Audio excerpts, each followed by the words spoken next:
भगवान श्री कृष्ण जब अपने गुरुदेव के पास शिक्षा ले रहे थे, तब श्री कृष्ण भगवान गुरु जी की खूब सेवा किया करते थे।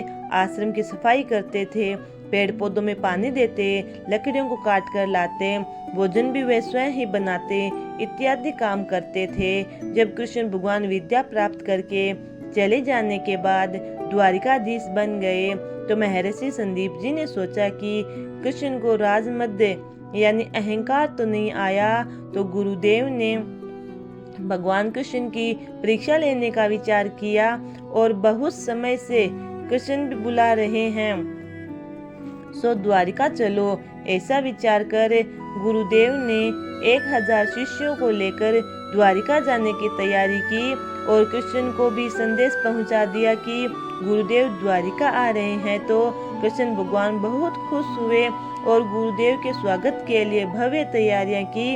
अपने मित्र परिवार सहित सेनाओं को लेकर गुरुदेव के सामने चले गए। जैसे ही गुरुदेव के दर्शन हुए, श्री कृष्ण ने गुरुदेव के चरणों में दंडवत प्रणाम कर कर हाथ जोड़कर बोले, हे प्रभु, हमारे भाग्य खुल गए जो आप यहाँ द्वारिका पधार कर हमें दर्शन दिए। और कृष्ण भगवान ने अपने गुरुदेव को उत्सव व जुलूस के साथ राजभवन में लाए। अति सुंदर आसन पर गुरुदेव को बिठाया। भगवान श्री कृष्ण ने परिवार सहित गुरुदेव की पूजा आरती की और उनके चरणों को धोकर चरणामृत को प्राप्त किया। श्री कृष्ण भगवान हाथ जोड़कर बोले, हे गुरुदेव, आज्ञा करो, आपकी इच्छा अनुसार भोजन की तैयारियां की जाए।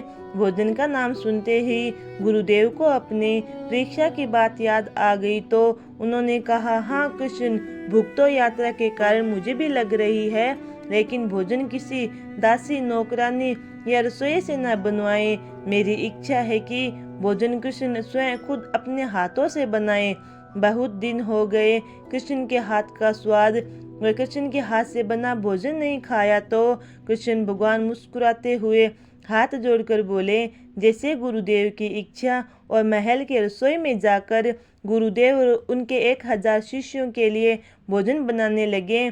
कुछ ही देर बाद श्री कृष्ण भगवान ने भांति भांति के और बहुत ही स्वादिष्ट भोजन बनाकर गुरुदेव के पास लाकर थाल में सजाकर कहा, गुरुदेव, भोजन ग्रहण करने की कृपा करें। तो गुरुदेव ने एक ही ग्रास लिया और कहा, कृष्ण, यह भोजन तो अच्छा नहीं बना, दूसरा बनाओ। भगवान कृष्ण भी अंतर्यामी थे, उनसे क्या छुपा।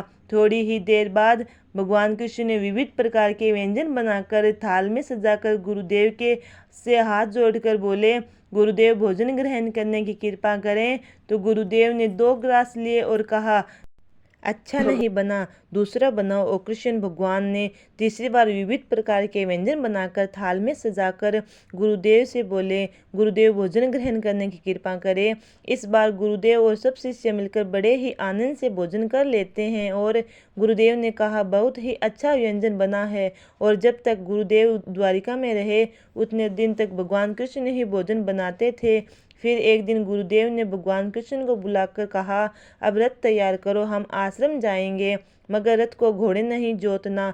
रथ तुम और तुम्हारी पत्नी रुक्मिणी दोनों खींचकर हमें आश्रम पहुंचा दो। भगवान कृष्ण, अहो भाग्य, हमारे पवित्र सेवा का अवसर मिला। फिर भगवान कृष्ण ने अति सुंदर रथ सजाकर और गुरुदेव को रथ में बैठाकर भगवान कृष्ण और रुक्मिणी जी दोनों ही रथ को सुरक्षित खींचने लगे। वह आश्रम पहुंचा दिए। गुरुदेव ने बहुत खुश होकर भगवान कृष्ण को बहुत बहुत आशीर्वाद दिया।